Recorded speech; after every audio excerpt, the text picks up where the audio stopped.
Welcome to episode 3 of this series, which is finding out how artificial intelligence can help us get the best and set up our audio system. Let's dive right in and explore some exciting topics together. I am writing this series from my own experience and involvement in music and electronic audio of many years. I hope you will watch other videos from this series and help me by clicking on like, subscribe and click on the bell icons that you do not miss out on anything. Digital audio is one of the most emotionally charged topics in audiophilia. People hear dramatic differences. Others hear none at all. Arguments become absolute very quickly. This isn't because one side is lying.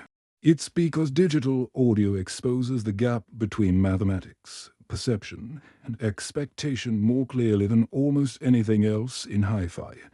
What digital audio actually does at its core. Digital audio is very simple. A continuous sound wave is sampled. Those samples are reconstructed into a waveform. That waveform is sent to your amplifier. Nothing mystical is happening. But how that reconstruction is done matters more than many people realize. The role of upsampling is often misunderstood. It does not create new musical information. It does not detail. What it does is move errors round. By increasing the sample rate, we shift unwanted artifacts to frequencies that are easier to filter and less audible.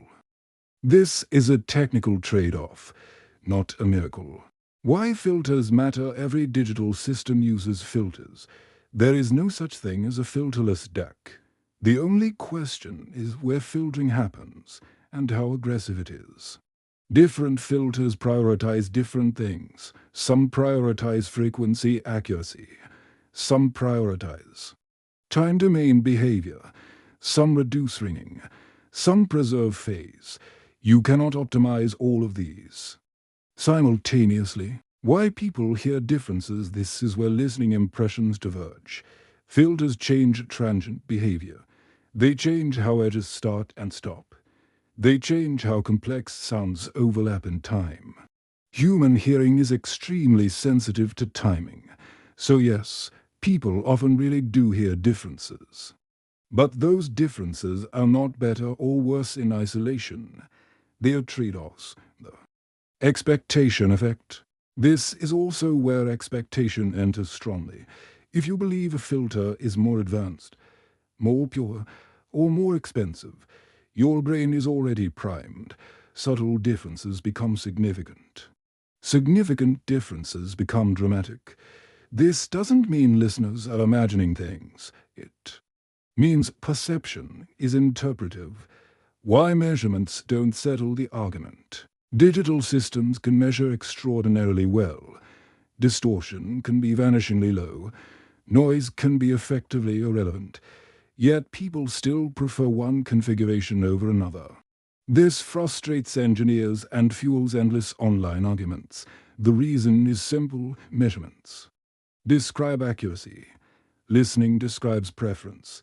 They are related, but not identical. Where AI enters the digital chain, AI does not make digital audio smarter. It makes the decision space clearer. Given a DAC, a playback chain, and a listener goal, some filters are more likely to align with that goal than others. AI helps narrow the field. It doesn't choose for you. Why one filter cannot be best common. Mistake is searching for the correct filter. There isn't one. A filter that sounds clean and precise on acoustic music may sound thin on dense electronic material. A filter that sounds smooth and relaxed may reduce perceived impact. These are aesthetic decisions, not technical failures. The real risk in digital tuning, the real danger, is endless tweaking. Small digital changes are easy to make, so people make them constantly. Listening becomes evaluation. Music becomes test signals. At that point, the system may be improving, but enjoyment is not. How to use AI sensibly here used properly. AI helps you stop earlier. It helps you understand what a change is likely to do before you spend hours listening for it. It reduces random experimentation, and it encourages deliberate choices instead of endless cycling. What I can never decide. AI cannot decide how music should feel to you. It cannot tell you whether you prefer immediacy or softness. It cannot choose between analytical clarity and emotional weight. Those judgments are human, and they should remain that way. Closing. Digital audio feels controversial because it forces us to confront our own perception. The maths is clean, but personal preferences are not clean. Artificial intelligence such as chat can help you, but cannot release the tension between perception and measurement. It simply helps us navigate it with less confusion, less dogma, and fewer wasted evenings. In the next episode, we'll step back from the signal chain and look at the system as a whole, and how artificial intelligence can help plan upgrades without falling for audiophile mythology. Next time, we will begin to look at how artificial intelligence can get us quickly to the best possible outcome of audiophile excellence as we go through different steps. I will do the heavy gruntings so that we can avoid pitfalls and make significant changes in room setup and system choice that will show immediate improvements. Thank you for joining me on this exciting journey. If you find this helpful, please like, subscribe, and ring the notifications bell so you do not miss out. Catch you later. Can't wait to chat again soon.